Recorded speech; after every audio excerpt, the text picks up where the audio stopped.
Bienvenue à Langeac, une petite bourgade de 3700 habitants nichée au cœur de la Haute-Loire pour la finale du championnat de France d'enduro 24MX.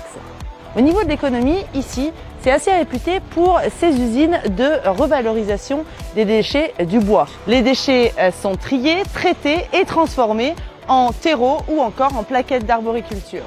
Mais ce qui fait la réputation du coin, c'est évidemment aussi la population des saumons. Ça peut paraître étonnant, la mer est loin, mais en fait, ils sont pêchés du côté de Vichy, ils sont ramenés ici, ce sera les géniteurs.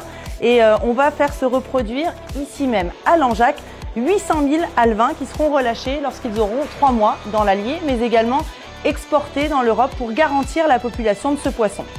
Dans la région, on aime aussi le sport. Elle s'y prête particulièrement pour les sports de pleine nature. On y fait du trail, du VTT, de l'escalade, mais on profite également de l'Allier pour tous les sports nautiques comme le canyoning, le rafting ou encore le canoë. Mais moi, mon truc, vous le savez, c'est plutôt la terre. Mais revenons à nos moutons avec la finale du championnat de France d'enduro 24MX qui nous attend ici dans le berceau de l'enduro. On va découvrir cette épreuve avec le président du motoclub du Haut-Allier, Mathieu Flandin, et le député de la Haute-Loire, Jean-Pierre Vigier. On est content d'accueillir la finale du championnat de France à Langeac. Pour le motoclub du Haut-Allier, c'est une première. Donc nous, c'était important de recevoir la finale parce qu'on a un pilote local, donc Emmanuel Albepart, et qui fera sûrement sa dernière finale de championnat de France à Langeac cette année. C'est que de l'inédit. Il y a beaucoup de chemins en fait avec des cailloux, des montées dans des pierres, des sentiers, très peu de pistes, donc difficile, c'est pas le mot, mais très usant, quoi.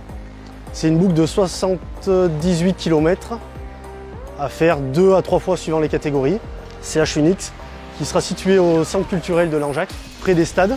Ça va permettre de faire vivre la ville et on a prévu de faire ça surtout pour qu'il y ait moins de circulation sur les routes. Alors tout d'abord, moi je suis très heureux et très fier d'accueillir la dernière manche du championnat de France d'enduro à Langeac ou sur le Langeadois. C'est une première. Il faut savoir que l'enduro a débuté ici, pas loin d'ici, sur Brioude. En tant que député, je soutiens non pas à 100%, mais à 300%. L'enduro, chez nous, c'est dans nos tripes, dans nos cœurs, dans notre histoire, notre patrimoine, nos racines, nos origines. Et on défend à 300%. Et puis, l'enduro, c'est de l'aménagement du territoire. C'est de la vie sur nos territoires, c'est l'entretien d'espace et c'est aussi de l'activité économique et donc l'activité touristique. Et je crois que c'est important de le rappeler. C'est une force, c'est un atout. Et l'enduro, chez nous, il est ancré sur le territoire et vous avez compris qu'il est aussi ancré dans mon cœur.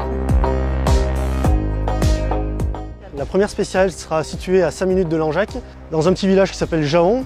Donc ça sera une spéciale totalement naturelle sur 40 hectares avec beaucoup de dénivelé, des murs à sauter sur pas mal d'endroits de la spéciale, montant, descendant, et du sous-bois et beaucoup de prairies. Alors la seconde, ça sera sur 35 hectares, tracé beaucoup plus large, beaucoup plus roulante, avec pareil beaucoup d'endroits de sauts, de talus à monter, et une grosse partie en sous-bois aussi. La troisième spéciale sera située dans la ville, à 100 mètres du centre-ville. Donc là par contre, on a fait un peu d'artificiel, donc un saut et un pierrier.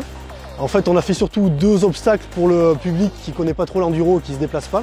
On va longer la rivière sur pas mal d'endroits, mais ça restera plat. Par rapport à une ligue d'Auvergne, c'est le double de boulot. Donc ça faisait déjà 18 mois qu'on était sur le projet. Donc après, j'ai vraiment une équipe de 10 personnes qui ont travaillé tout le long de ces 18 mois sur le championnat de France. Et après, tout ce qui est débroussaillage, terrain, on a après une trentaine de bénévoles en plus qui sont venus compléter le groupe.